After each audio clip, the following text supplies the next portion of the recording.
Welcome to Whiskey's a Journey. My name is Peter Fasciano, and today is a new Monday series. This is going to be running for the next 12 weeks, and I'm going to be taking a look at peated scotches. If this is your kind of thing and you're not subscribed to the channel, do me a favor and subscribe to the channel, do all those things that YouTubers ask you to do. And today we're taking a look at the Laphroaig 10. The Laphroaig 10 is their cask strength version, and specifically this is going to be batch number 15. It's coming in at 56.5% ABV. It's 113 proof. This is, like I had mentioned before, a peated single malt scotch. The full maturation for the 10 years is in ex-bourbon barrels. And specifically, my bottling was bottled in December of 2021. This is a non-chill filtered product, but they do put it through a barrier filter when they take it out of the barrel, so you get that char out of there. And as far as being a natural color, I'm not sure. It doesn't say anything on the bottle that is not natural colored or that it is natural colored. So my assumption would be that it's added color of some sort.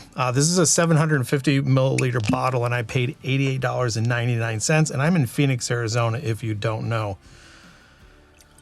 Man, that is strong. Just like always, we're gonna pour it, nose it, taste it, talk about it, and then if you stick around until the end, I'm gonna give it a score. So let's get this thing on the nose. I can already smell that it's peat. And Laphroaig comes across to me on the spectrum of the peat, leaning towards the iodine and Band-Aid or the rubber ball or tar area. And then right behind all of that peat, you get a really good blast of seaside salt. It also could come across with that seaside sea breeze kind of thing as a little bit briny. And then behind all of that, there is a little bit of a vanilla note, like vanilla sweetness, a little bit, I wouldn't say brown sugar, but there are slight small characteristics of bourbon. And I think that's coming from the ex-bourbon barrels with the maturation. So I do get barrel influence, you get that vanilla. There is a little bit of a sugary aspect to this. All right, let's go ahead and get it on the palate. Yeah, there's no mistake about it. This is a very punchy, briny, salty, Band-Aid iodine, vanilla sweet, ABV forward, peated single malt. If you're looking for a peated whiskey that has character and depth, this would be on one of my lists as something to try.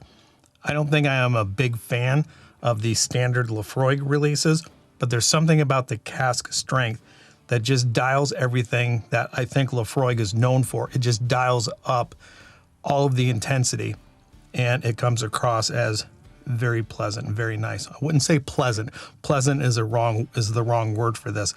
I don't think there's much pleasantry going on in this bottle. It's a dirty, hearty, character-rich single malt.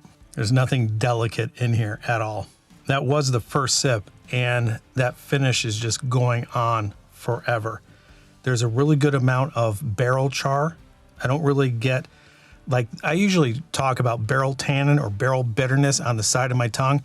I don't get anything like that here, but I do get oak, barrel char, and that resonates through the entire palate. This is very saturating. It coats everything that's in your mouth. It gets under your tongue, sticks to the roof of your mouth, hits you in the back of the throat pretty heavy, and it lingers. So let's go ahead and get that second sip down. On the second sip, a little bit of the peat kind of starts to disappear, and you get a little bit more of the vanilla and the sweetness from the whiskey. The oak is still there. The peat is definitely still there. When I say it's diminished a little bit, it's still there. And the sweetness comes through a little bit more than the peat on that second sip. It's still nice and briny, salty, and to my surprise, very oaky. This was just recently in my cask strength peated whiskeys that I did, I think last Friday, and it didn't come across as this much oak. So I'm surprised that I'm actually getting oak in it. Or at least I'm surprised that I'm getting this much oak in it.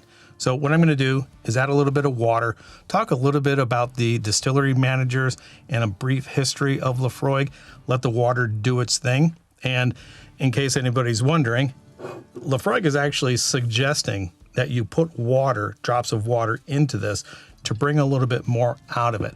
So that's what I'm gonna do. I'm gonna add maybe 1 or 2 drops to this, let it marry a little bit, and then we'll get those last few sips in and then give this thing a score. Now, as far as when Laphroaig was established, looking at my notes and looking right here at the bottle, 1815. So it's a pretty old distillery. And if I'm not mistaken, it's one of the original Islay distilleries. And I didn't quite get this in my research. The original owners of Laphroaig may have had a different distillery on Islay and then eventually built Laphroaig in its current location later on. So fact check me on that. Let me know in the comments down below. So the first original owners, we have Donald and Alexander Johnston. And I do believe on the label, it actually says D. Johnson and Company. And again, I'm not positive if this is a family-owned distillery because I know in, 1954, when Bessie Williams took over as distillery manager, she eventually sold to Seeger Evans and Company.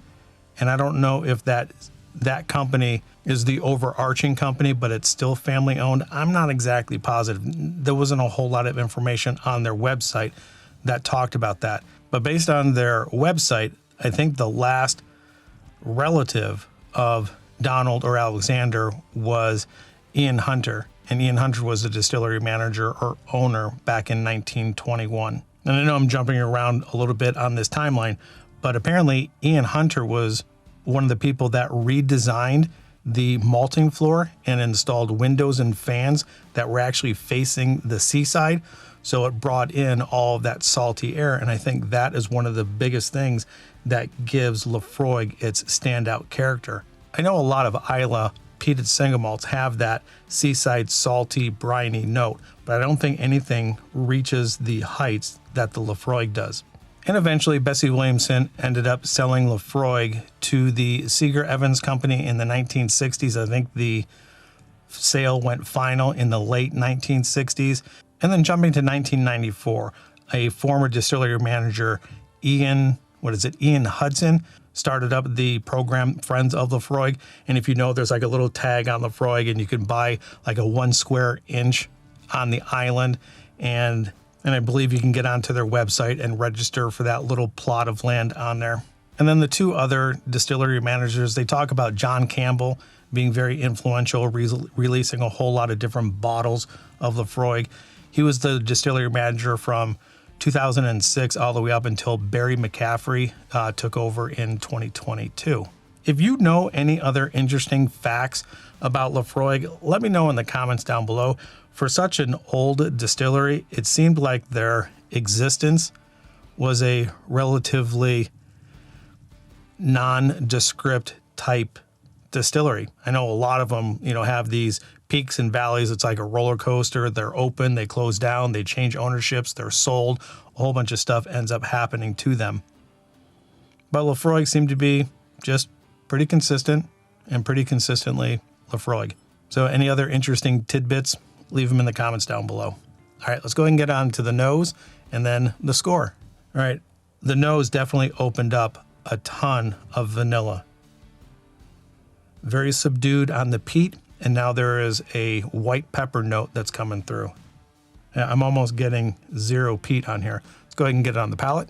All right, now there's the peat on the palate, but absent on the nose. The peat's still leaning towards the Band-Aid and iodine, but there's a tremendous amount of vanilla, good amount of sweetness. The pepper note is there, and some tobacco. It calmed down the ABV just slightly. These are 2 completely different experiences with and without water. I would highly suggest adding water to this and see how you end up liking it or not liking it. I can't say that I like it better or worse with and without water. It's just completely different. And I suppose that's a good thing. All right, there's a lot of good things happening in this glass. So let's go ahead and move on to the score. My scoring system is out of 5 stars. Since there is a lot going on in this glass with and without water, the price I think is relatively affordable. The ABV is really good. The peat being subdued with the water, I believe helps this out just a little bit. The amount of vanilla and sweetness that's coming through with the water is a good touch. The depth of character, the briny, the sea salt, the sea aspect of this, or the salty aspect of this without the water is really good. It gives it depth and it gives it character. And that depth and character, I don't really necessarily know any other peated Scotch that rises to this level. And because of everything that I had just mentioned, with and without water, the price, the ABV, how different it is with and without the water, that brininess, the unique, the depth, the character, all of that is going to go into putting this right at 4. I like this quite a bit. I have a couple of Laphroaigs in my collection, but I don't think any of them are as gritty or have depth of character like this one. So I'm giving this batch number 15 4 stars. I like this quite a bit, and the more that I have it, the more I like it. That's where I'm going to leave it. Do me a favor, let me know in the comments down below if you have had any of Laphroaig's cask strengths. If you have, what batch number did you have? If you've had multiple, which one do you like the most? And one last time, do all those things that YouTubers ask you to do. And until the next time, wherever you're at in your journey, I hope you're enjoying it. And I will see you next time, next Monday, with another peated Scotch. Cheers, everybody.